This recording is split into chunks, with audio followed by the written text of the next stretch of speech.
you. Good. So what are we going to do tonight? Just more review. Okay.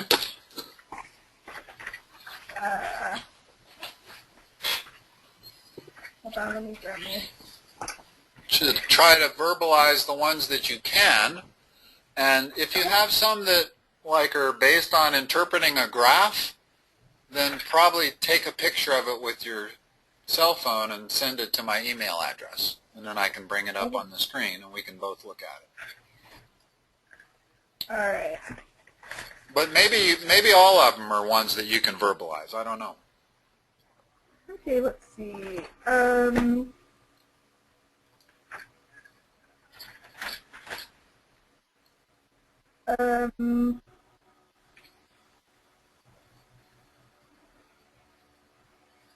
Find the function. Okay,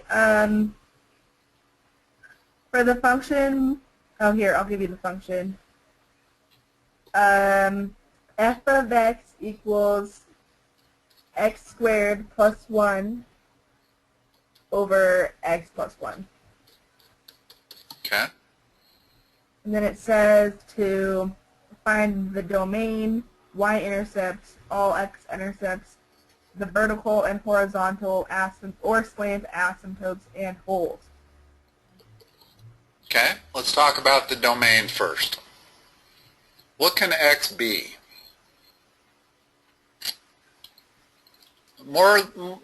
Usually when you're talking about the domain, the first question you really want to ask is what can x not be?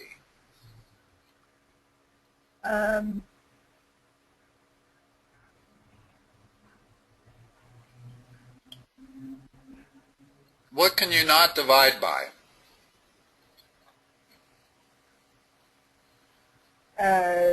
0? Never, ever can you divide by 0. This is not allowed in math. No matter what number you put in the numerator, you cannot divide by 0, ever.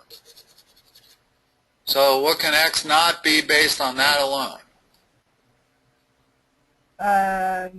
1.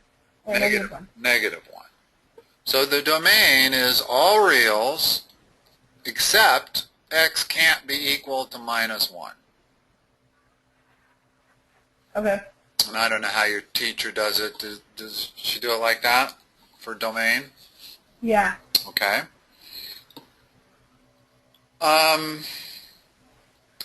Y-intercept. What is x when we're on the y-intercept equal to? 0. So plug in 0 for x, what do you get? 1. That's the y-intercept. The x-intercept, what is y equal to? 0.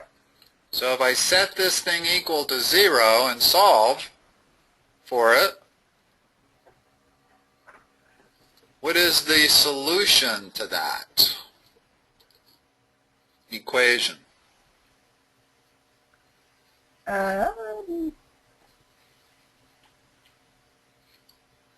If I multiply both sides by x plus 1, I get x squared plus 1 equals 0, which means x squared equals minus 1. Uh-oh. There are no real solutions to that.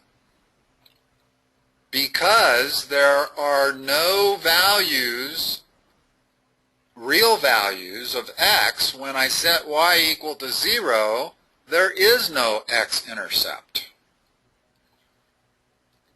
In other words, you don't have to have an x-intercept. If I have a parabola like this, that's x squared plus 1. Notice there's no x-intercepts. It's because there are no zeros for that parabola. There's no way that x squared plus 1 can be equal to 0 without imaginary numbers. So therefore, you only get x-intercepts when you have real solutions. And since this solution is imaginary, I don't have any x-intercepts. X-intercepts are none. Okay. What else did they want besides the domain x and y intercepts? Vertical, horizontal, and or slant asymptotes. Okay. And holes. Is there any vertical asymptotes? How do you know asymptotes? Vertical asymptotes come when you try to divide by 0. So there's going to be a vertical asymptote at x equal minus 1, right there. In other words, if I go to graph this, the first thing I'm going to do is put in a vertical asymptote at minus 1. Because you can never cross the vertical asymptote. Okay? Okay. Now, horizontal asymptotes. Well, there's some rules you have to memorize for horizontal asymptotes. First of all, if the highest degree power in the numerator is equal to the highest degree power in the denominator, then your horizontal asymptote is the ratio of their coefficients. In other words, if I said 2 and 3x squared, the horizontal asymptote would be y equal 2/3. Because both of them are squared, and this ratio is 2 to 3. Okay, so there's that situation. There's the situation where the degree in the denominator is bigger than the highest degree in the numerator, like that. That's always a horizontal asymptote of y equals 0 when that is the case. And finally, the third scenario is when you have the numerator's highest degree is bigger than the denominator. Well, what do you do there? You divide it, and you end up with a oblique asymptote plus some remainder. So how do I divide x? Let me do it down here. So I'm going to divide x plus 1 into x squared. I got to put a dummy variable in there, plus 0x plus 1. You with me? Yep. Okay, I'm going to do long division. And whatever my linear factor is, that's the equation of the oblique asymptote. Well, how do I divide that into that? What's the first thing? How many times x goes into x squared? Which is x times. Now what? You multiply that? Multiply X x squared? times both terms. So x squared plus x. Now subtract, just like you do with long division. Well, 0x minus x gives you minus x. Bring down the 1. Repeat. X goes into that, minus 1 time. Multiply 1 times that. I get minus x minus 1. Subtract 1 minus a minus 1 gives you 2. That's your remainder. So the remainder is 2 over x plus 1. You still with me? Yeah. This is the equation of the oblique asymptote. So there is no horizontal asymptote. Excuse me. There is a horizontal asymptote based on this of y equals 0. Let me think about that for a second.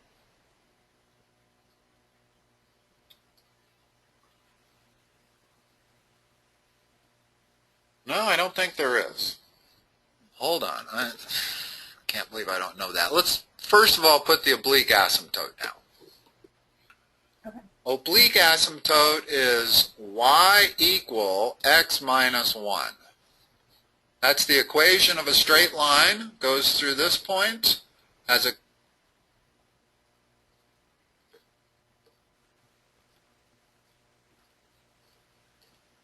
there's the oblique asymptote and a vertical asymptote. Okay? Okay. Still have that remainder. Hold on. Which I'm not 100% sure what to do about. But it would seem to me that since this quantity is equal to x minus 1 plus 2 over x plus 1, we still have a vertical asymptote at minus 1, and we also have a horizontal asymptote at y equals 0. So let's put that in also. Let's take that out for a moment. Now, this function is hyperbolic. Actually, this function is hyperbolic in nature. And what that means is that it's going to go, in other words, the function's going to look something probably like this on both ends. In other words, it goes down here also like that. And it approaches the oblique asymptote and it approaches the vertical asymptote. Okay. Now, whether there's a horizontal asymptote or not probably doesn't matter. Hold on a second. I'm going to graph this on my screen in Wolfram alpha. What is this? X squared plus 1 divided by,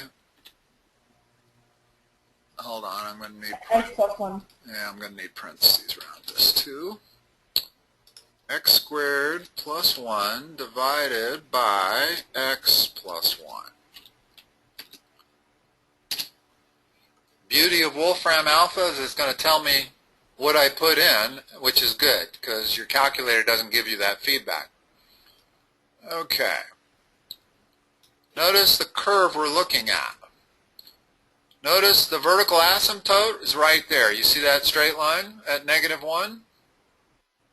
Yep. And notice that there's also a horizontal asymptote that is the equation of a straight line that is x minus 1. I don't see any other asymptotes there. Maybe there's a horizontal asymptote. Boy, you don't know the answers on this, do you? Oh, maybe it'll tell me.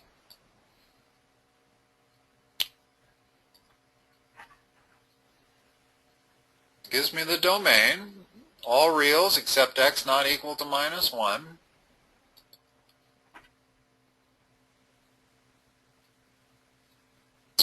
Doesn't say anything about asymptotes. So the only question is whether there's a horizontal asymptote or not.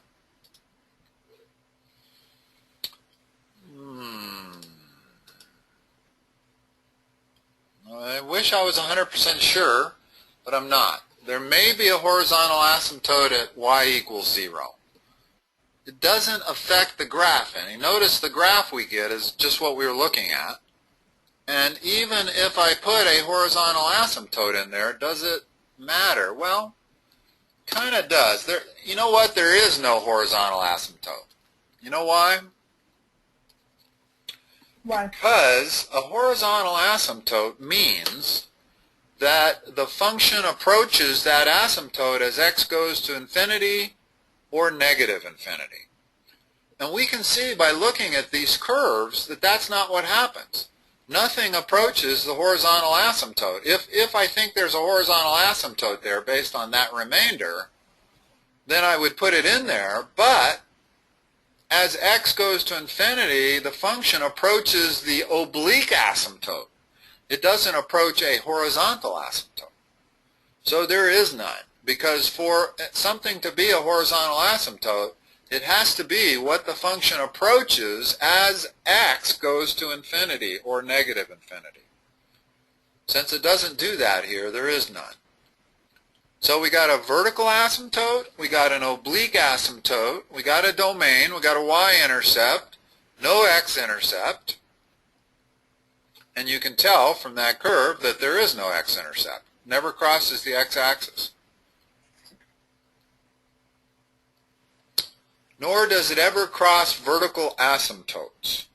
Now, there is a rule that you can have a function cross a horizontal asymptote or an oblique asymptote. Is all the oblique asymptote says is that the function has to approach the asymptote as x goes to infinity. And you can see that's what happens. We get this function gets closer and closer to that asymptote as x goes to the right. Same thing as x goes to negative infinity, down on the bottom side, this function approaches that asymptote. But that's it. It approaches the vertical asymptote and it approaches the horizontal asymptote. But it doesn't cross the oblique asymptote in this case, but it can in some functions. It's not illegal for it to cross the oblique or horizontal asymptote, but it is illegal for it to cross a vertical asymptote. Okay? All right. Have we answered everything with that question? Holes. What's that? A hole. Okay. Yeah, I don't know Talk about holes. If I had the following. Looks like there'd be a vertical asymptote at x equal minus 1, right? Right. There isn't. Because the top factors into x plus 1 times x minus 1. And now the x plus 1 cancels. So this function turns into x minus 1, but not totally.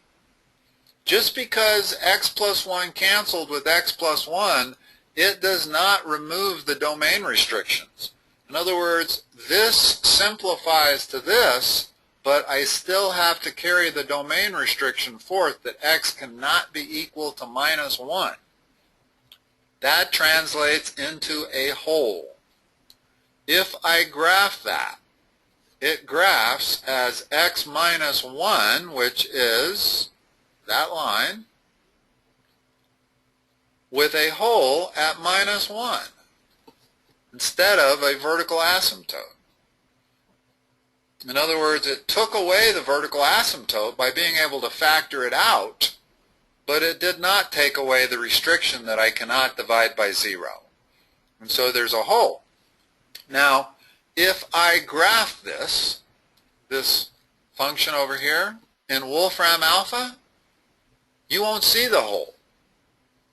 Why? Because it's infinitesimally small. It's a hole at minus 1. But minus 1 is one tiny little point on the number line.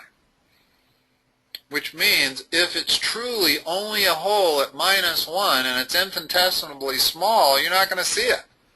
It's only graphed manually. When you're dealing with a hole, you graph the function x minus 1 and you put the hole where it's supposed to go. And what this says is that, well, the function is x minus 1, but x can never be minus 1. You can never have a value at minus 1. But it leaves a hole and not a vertical asymptote. So this function, which was this, doesn't have any cancellation. First of all, I can't factor that. So I don't get to cancel out the x plus 1. So there's no hole. You only get a hole when you are able to factor out what would have been 0. So now I think we've answered everything for that question. I think so too. Okay. You got another one? Yeah, it says divide x cubed minus x squared minus 7x plus 17.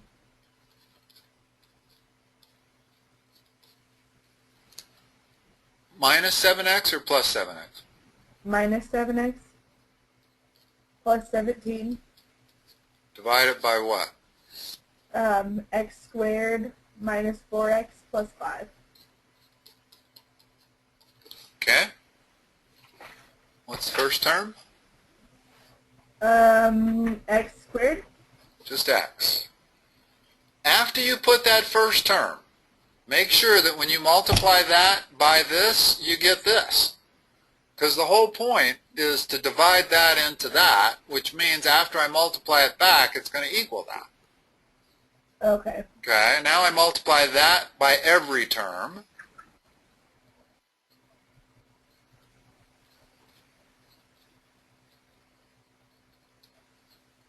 Now subtract them. What do you get?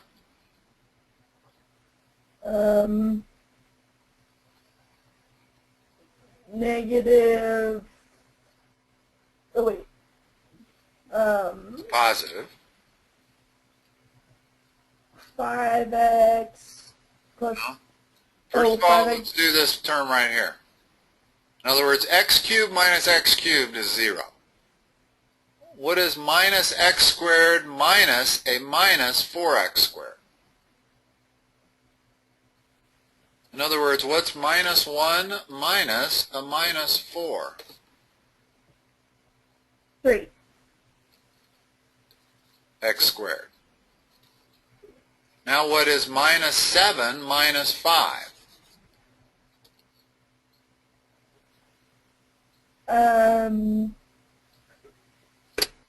Negative 12. So that's minus 12x. Bring down the 17. And repeat. What's x squared into 3x squared?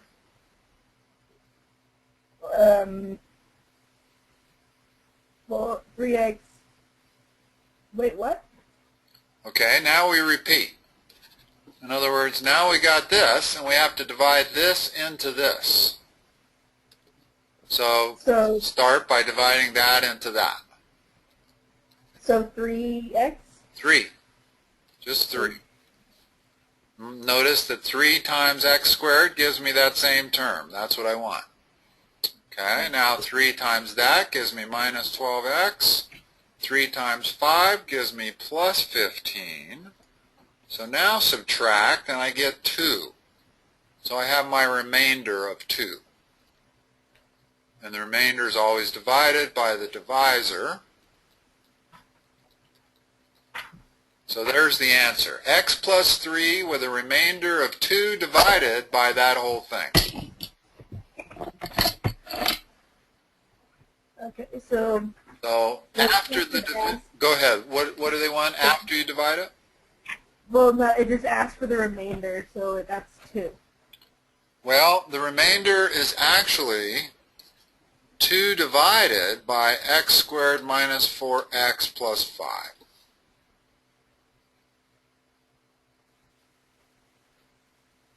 Okay. In other words, when you get your answer, you have to make sure that this answer times that gives you that. In other words, if I divide 2 into 6 and get 3, then 3 times 2 has to equal 6. So if I were to go and check this answer, I would have to make sure I can't multiply x plus 3 with a remainder of 2, but I can multiply x plus 3 with a remainder of 2 divided by that. I can multiply that entire answer times that quadratic and get that cubic.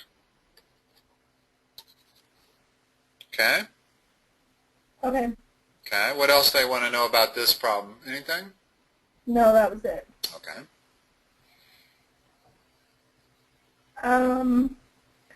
The next one is, what are the coefficients in the quotient when x to the 4th plus 6x squared plus 3x, or plus 2x minus 3 is divided synthetically by x plus 4? Okay. Whether you're long division or synthetic division, you have to account for dummy variables. So if I was going to do this by long division, I would have to put in a 0x to the 3rd right there. If I'm going to do it by synthetic division, what goes in the box right here? Negative 4. Yeah. What goes across the top? 1 plus 0 plus 6 plus 2 minus 3. Okay. Now let's synthetically divide it. First goes down here. 1. Goes here. Notice synthetic division is the same as long division, only we changed the sign on the 4. It was plus 4, which means we can now add. In other words, long division is all about subtraction, but when you remove the variables and change the sign on the answer, then it's all about addition. So I've got to multiply this times this, write it there, add, do the same thing, repeat it. So minus 4 times 1 is minus 4. Add. Negative 4. Goes here. And 16. And then 22. And then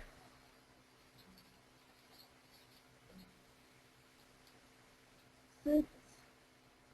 32, 344, and 341 is the remainder. Now, if x plus 4 were a factor of that polynomial, your remainder would have to be 0. Have you got to that theorem yet? Yes. Okay. So that is one way to tell whether x plus 4 is a factor of that polynomial. If I don't get 0 as a remainder, it is not. Has to be 0. You can't have a remainder if it's a true factor. So this is not. That's what you get when you synthetically divide it. Now, have you had upper and lower bound yet? If it's up, I forget. If I'm testing that to see if it's a 0 by synthetically dividing it, which I just did, it's not a 0. But the fact that all of my bottom row here are alternating signs, I go plus, minus, plus, minus, plus, means that this is a lower bound. In other words, if there is a real or rational 0, it's greater than minus 4. If all of these had the same sign on them, then it would be an upper bound. And any answer would have to be less than minus 4. So that's the way the upper and lower bound works. If it's anything else, then you can't tell.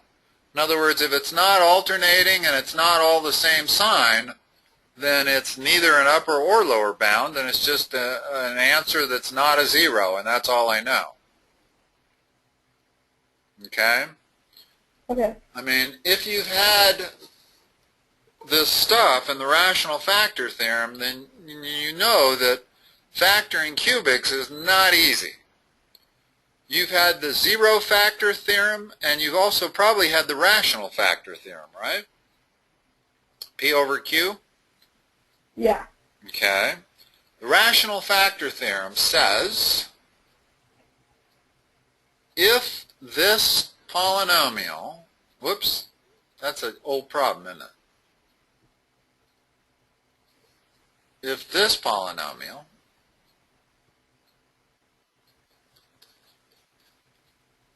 what was the original polynomial? It was x to the 4th?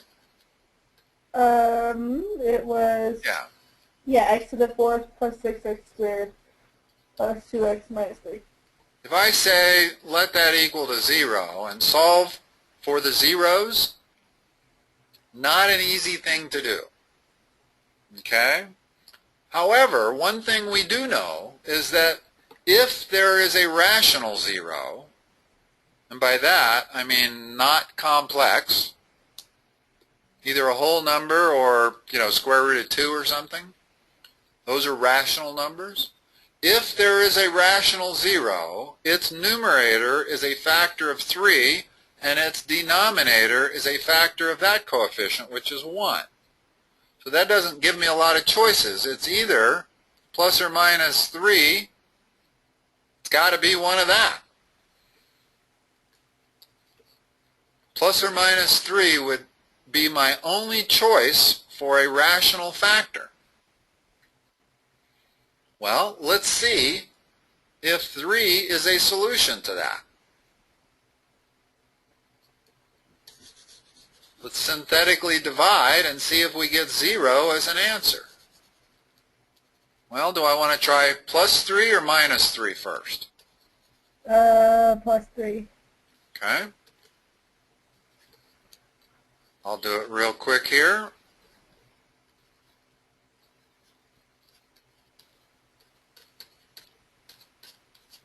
No 0.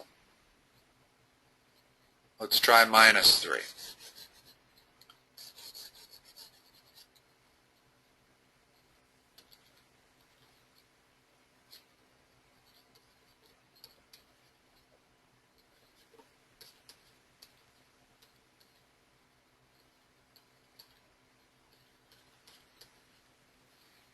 No 0. Not 0. That means minus 3 isn't a solution either. What does that tell us? It tells us that this particular polynomial does not have a rational factor. It's either got, I'm sorry, when I said rational factor, square root of 3 is not a rational number. So, rational factors would have to be either an integer or a fraction. It might have an irrational solution. In other words, it might have a solution like minus 6 plus or minus square root of 2. That could be a solution, but it doesn't have a rational solution.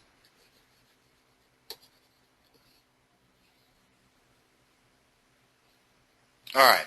Back to your problems. I was maybe getting ahead a little bit, but this is where you're going if you're not there yet.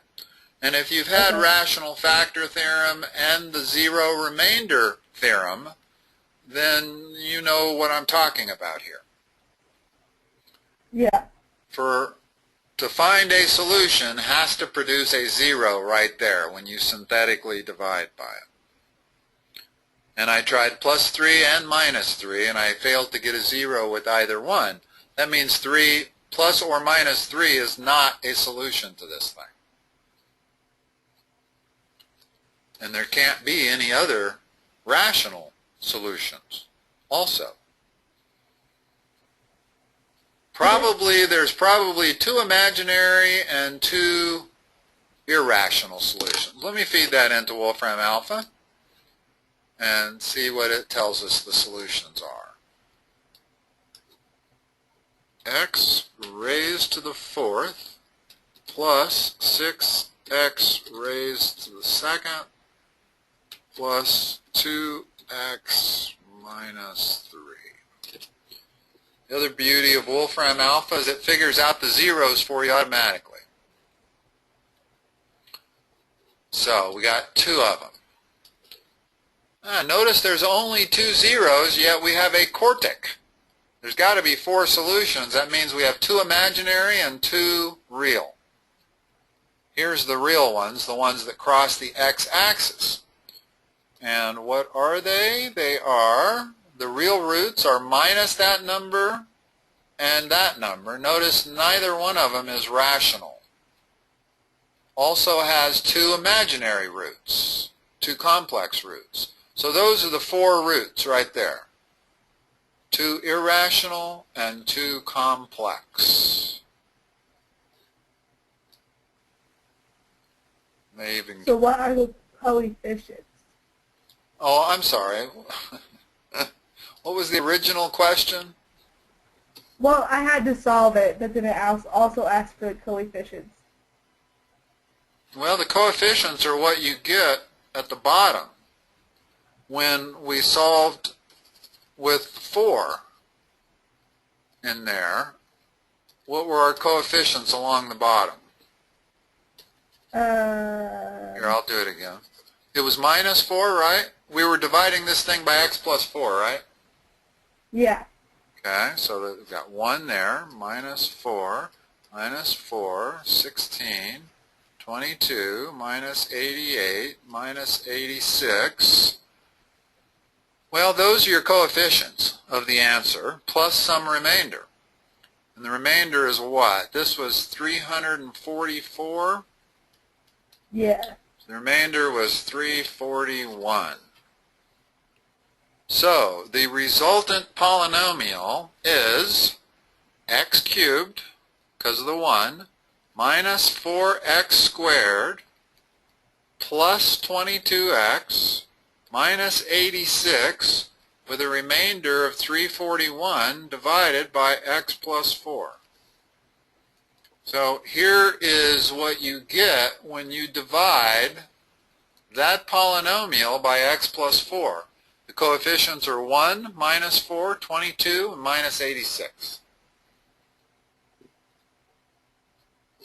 Or did it say what's the coefficient of the x cubed term maybe, or just the x squared term? I don't know. What was It just said what are the coefficients? Okay, so it wants the whole line, yeah.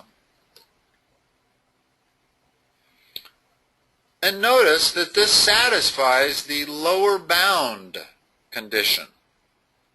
The fact that these alternate, the sign alternates, means that whatever the answer is for the real zeros, it's greater than minus 4, and we found out that it is. It's minus 0.8 and also 0.54. Both of those numbers are greater than minus 4, as they have to be, which is helpful sometimes. I mean, if you don't know how to find the zeros and you can't use a graphing calculator, sometimes it's a lot of trial and error. And being able to eliminate certain solutions is helpful. So this upper and lower bound is useful. In other words, I would never attempt to try and see if minus 5 is a solution. I know it can't be. Minus 4 is a lower bound. All solutions have to be greater than minus 4 because of this last line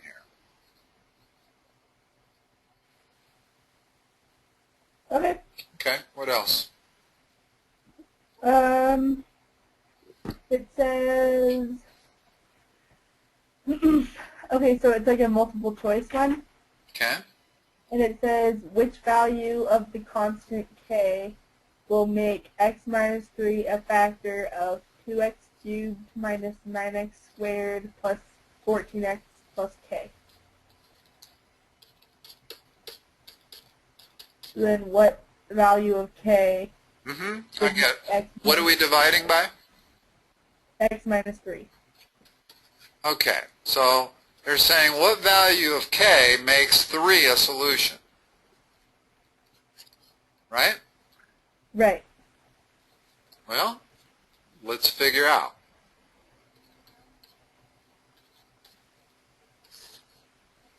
We can figure out what value of k will be required to give us a 0 as a remainder.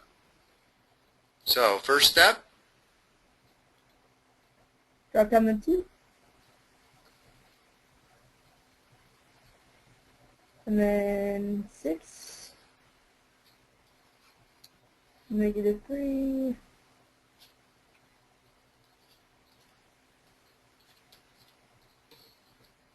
What value of k?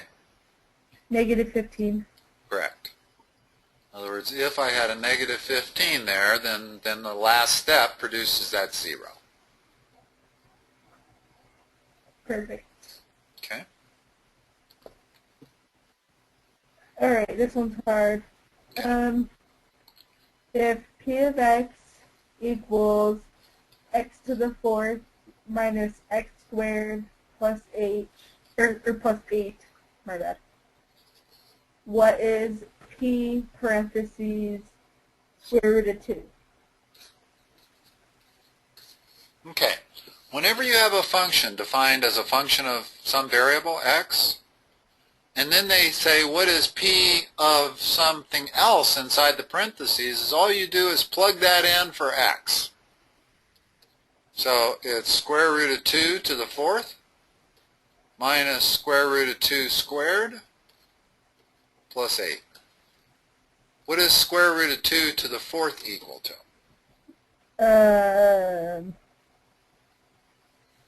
Don't know. What's square root of 2 times square root of 2?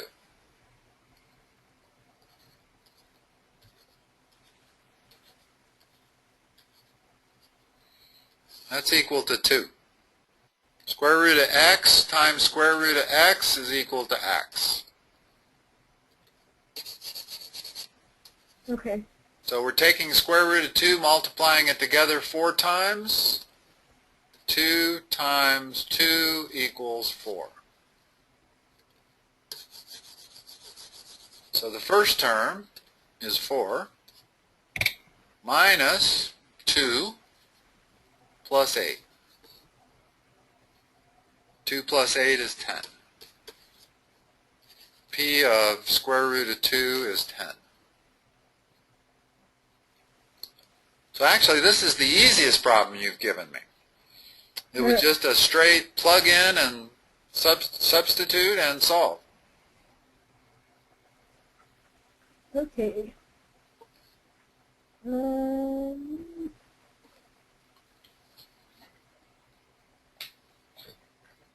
Alright, the other thing I have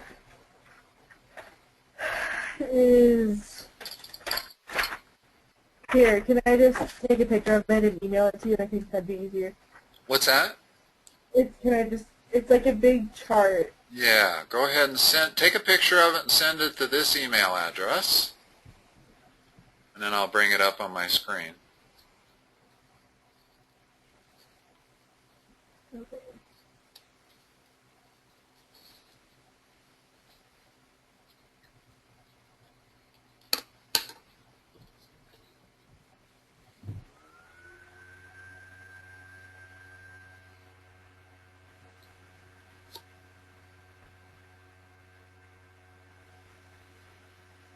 It sounds like a scanner running. Is that what you're doing, is scanning it?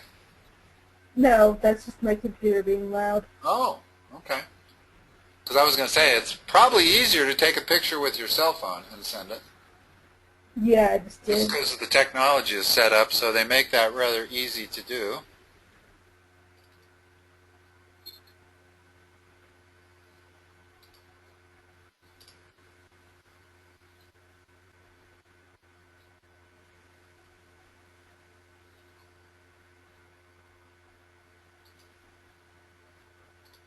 Might take a second to get to me.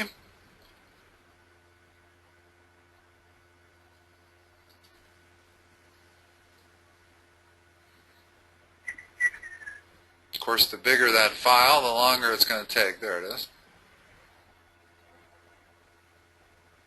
Hopefully it comes out alright. Yeah, I think it will.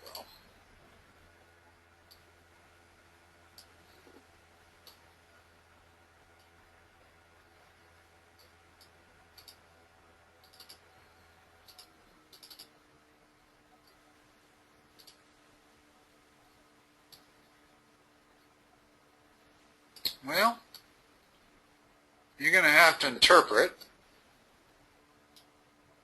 Okay, so the top it says sketch the graph of each rational function. And I guess that's really what I need help on is graphing it. Okay.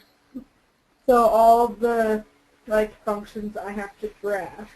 Okay, you have to do it manually without help from your calculator or Wolfram Alpha, right?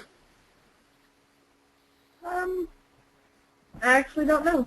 What do each of these say? Read that sentence for me right there. It said sketch the graph of each rational function. For each function, find the following. Okay. What's that say? Point discontinuity. Okay. point discontinuity field? Okay. That basically means if there's a hole. That's what a hole would be, is a point discontinuity. That's x-intercept, that's y-intercept, vertical asymptotes. What's that say? Horizontal asymptote slash slant. Oblique. Asymptote. Okay. And the bottom one says what? Domain. Okay. And this is a table. What does this say? It says x. Oh, it says x. I think it was x, y, vertical, horizontal, full domain. So all of these things up here are what goes across the top of the column. Yeah. Why is it number 1 through 13? Or I don't know, because one there's through 12 12? functions on here. Oh, there's 12 problems on there. Okay, I get it now. I was only looking at 4 problems. All right, let's take one at a time. Read the first function to me. X squared minus x minus 2 over x squared minus x minus 6. Minus what? 6. Okay. So what's the first step in getting to the bottom of this function? Graphing it, I guess? Factoring it. In other words, graphing it is going to be easier if we can simplify it. What's the top factor into? X,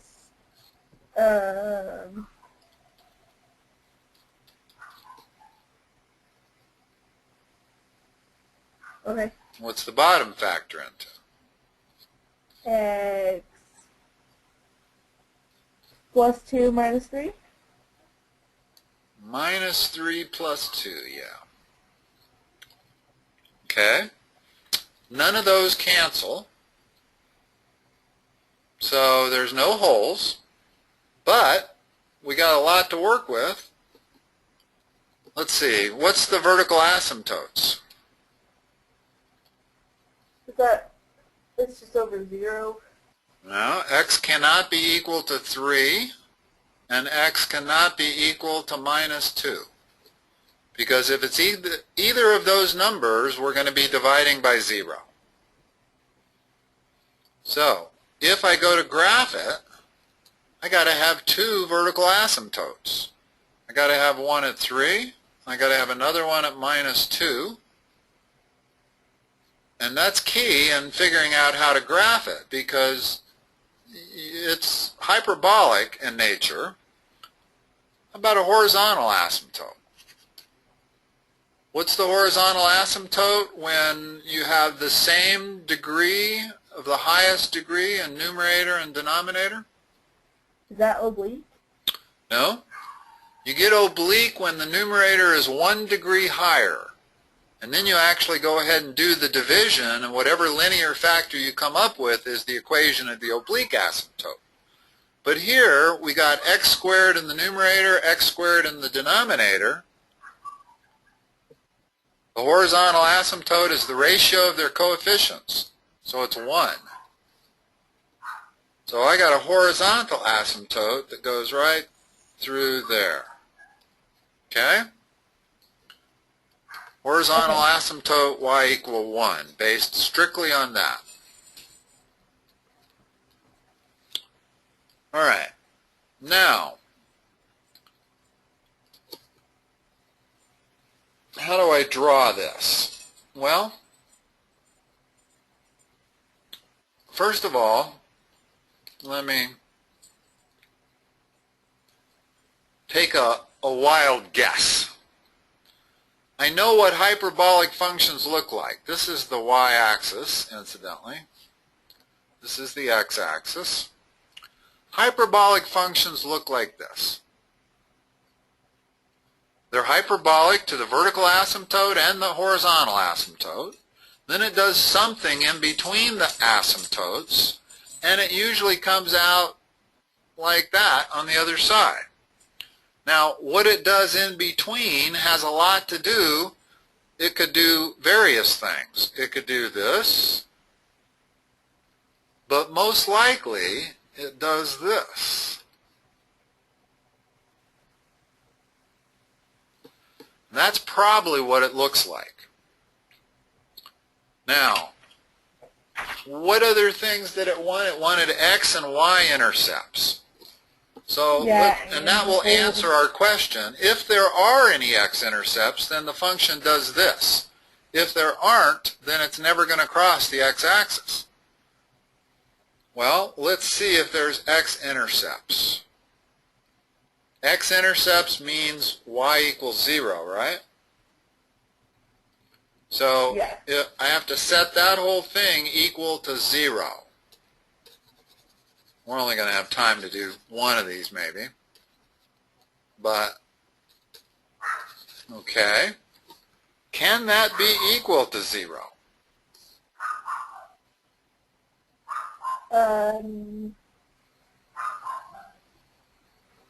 No. Actually, yes. A quotient is equal to 0 if its numerator is ever equal to 0.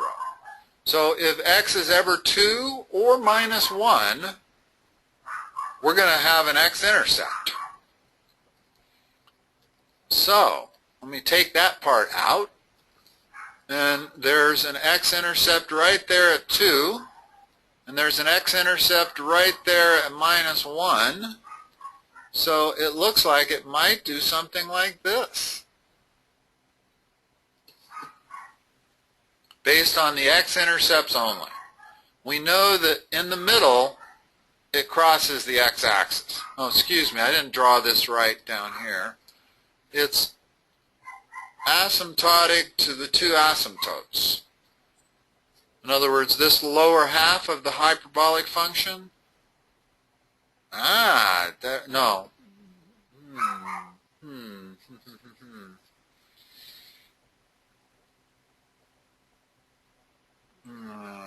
Just a second.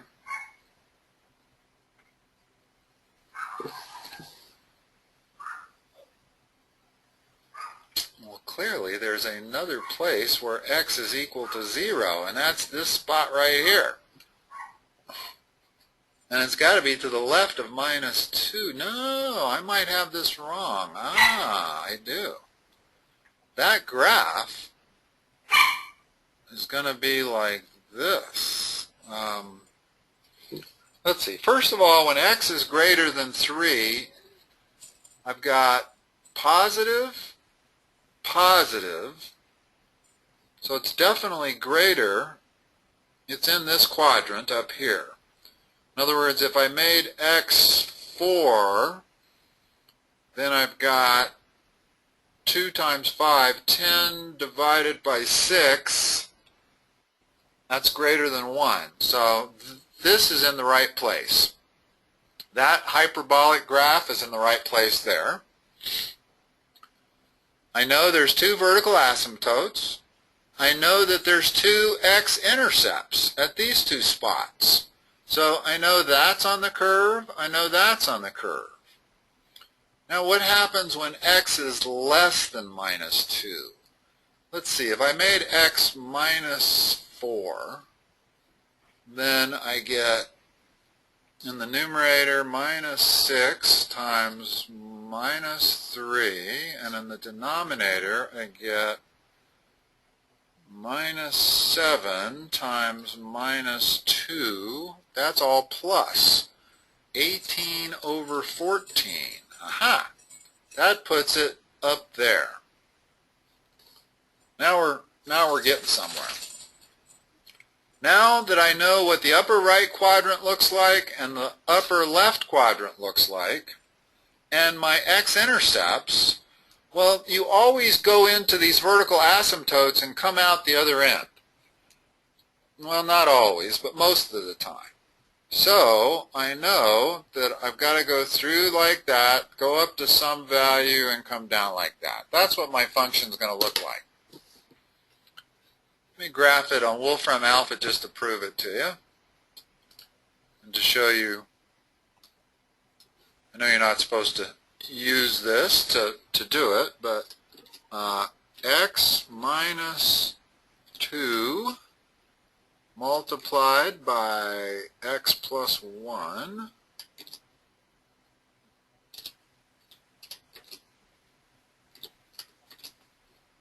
divided by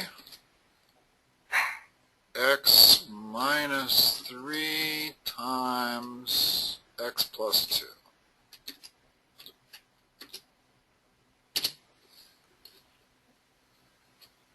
Remember, that's what my graph looks like. It's supposed to look like. Let's see if I'm right. Well, first of all, didn't like the way I put it in. X minus 2, how did I put it in wrong?